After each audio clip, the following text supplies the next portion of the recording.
Welcome to this explainer. Have you ever actually wondered what lies just right beyond the edges of the world we know? Well, today we're unpacking a truly bizarre, honestly terrifying journey from a piece of source material called the Wrong Cave. We're going to follow a traveler who literally stepped right out of our everyday reality and into something, well, utterly unimaginable. Let's map out this cosmic descent. I promise it's going to completely change how you view the world around you. Okay, let's dive into this. What actually happens when you wander into a reality that simply wasn't built for you? I want you to really try to imagine the sudden, just paralyzing dread of entering a space where humanity isn't just small, it's completely, laughably insignificant. See, this isn't your standard story about monsters hiding in the dark. No, it's about a fundamental, horrific error in navigation. And that brings us to this incredibly chilling quote right from the very end of our source text. Some doors are not meant for you. The trick is knowing which ones. This right here, this establishes the entire core theme of our explainer today. We are looking at the fatal, sometimes entirely irreversible mistake of crossing boundaries you just don't understand. Section 1. Ignoring the gut instinct. So, our traveler begins in a setting we can all pretty vividly picture, right? It's this dry, sweltering Mediterranean landscape. You've got bleached rock, whispering grass, and this unbearable heat that just leaves you with a totally parched throat. At their side is a faithful, patient burro who, honestly, spoiler alert, turns out to be the smartest character in this entire story. It's a completely relatable physical reality, just an exhausting hike. But then, they spot something strange. Distant figures in white tunics walking their horses with this really unhurried, deliberate pace. Something about them is just too still. Tracing this path to disaster, we start at dawn, just walking the dry hills. By midday, they spot those strange figures, and a cold wire of unease just hits the traveler. Their immediate thought is simply run, but they don't. They rationalize it away. They tell themselves, oh, these are just farmers or pilgrims. And this brilliantly illustrates how we often ignore our deepest instincts just to maintain the pretense of normalcy. They keep going, and by late afternoon, the terrain shifts into a narrow limestone ravine.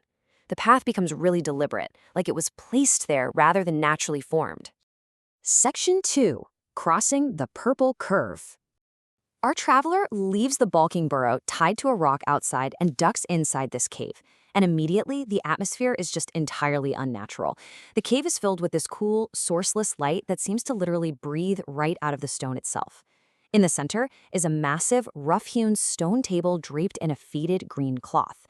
But the most jarring detail, two men standing at the table, dressed in medieval, blood-red doublets. They are entirely out of time, totally anachronistic, and they're studying this elaborate map. So the absolutely crucial point here is what they are actually looking at. On this map, there are long black lines, maybe roads or rivers, we don't know. But at intervals, they are crossed by short strokes of purple ink. This is the purple curve. Now, the traveler doesn't fully understand it yet, but these purple marks represent the exact, terrifying intersections where our human reality crosses into a completely different cosmic scale. The traveler takes a step closer. One of the medieval men looks up. And the source text gives us this haunting description. His eyes were the color of old pewter and held no surprise at all. Think about the sheer dread of that moment. The man isn't shocked to see an intruder, he just looks.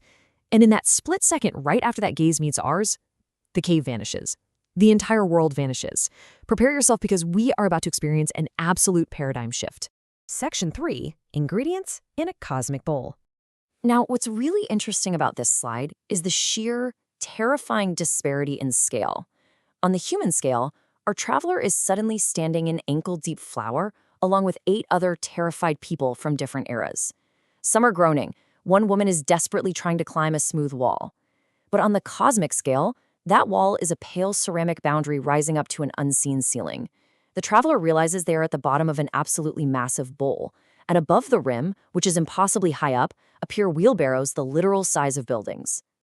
Let's walk through this horrifying step-by-step process, what we can basically call the recipe of doom. The horror here escalates through systematic, entirely indifferent additions. Step 1. A literal blizzard of flour cascades down from those building-sized wheelbarrows with the bored efficiency of massive industry. Step 2. A sound like a rushing river pouring from a height as massive eggs rain down, cracking open on impact. Step 3. Cold, pale milk floods the entire space, soaking through the flour, their clothes, just everything. And it's while standing in this thickening mixture that the traveler has a profound, absolutely horrifying realization. They were not prisoners, they were ingredients. It completely reframes the entire scenario, doesn't it? There is no human captivity here. There are no prison guards.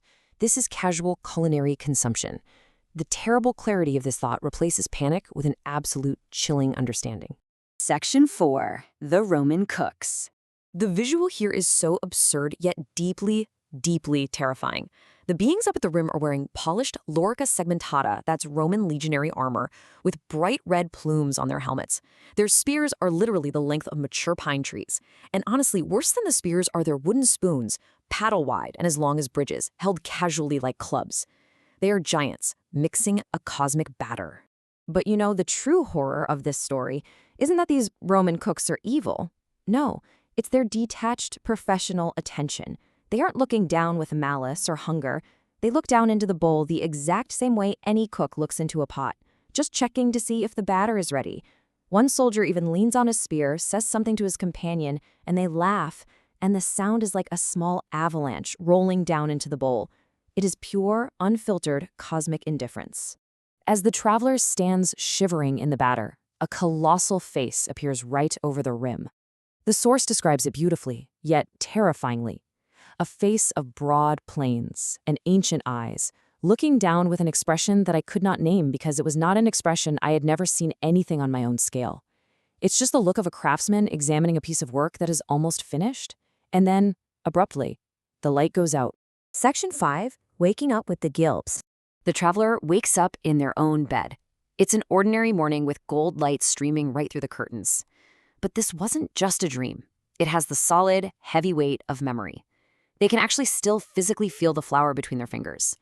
And interestingly, what really grounds the surreal nightmare is a very human emotion. Standing in their kitchen, they feel a crushing, disproportionate guilt, not for themselves, but for that faithful burro they left tied to a rock at the entrance of that terrible cave. The burro who had the sense to balk when the traveler didn't. Let's move on and see how this builds our understanding of the map, because the traveler finally understands the horrific reality here. Step 1, those long black lines, they were paths to a landscape existing at an entirely different scale. Step 2, the purple curves or the crossing points, the exact places where our reality brushes right up against theirs.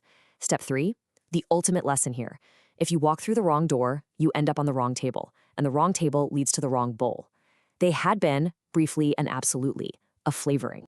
Which brings us to a final, provocative thought. How many invisible maps are we navigating blindly every single day?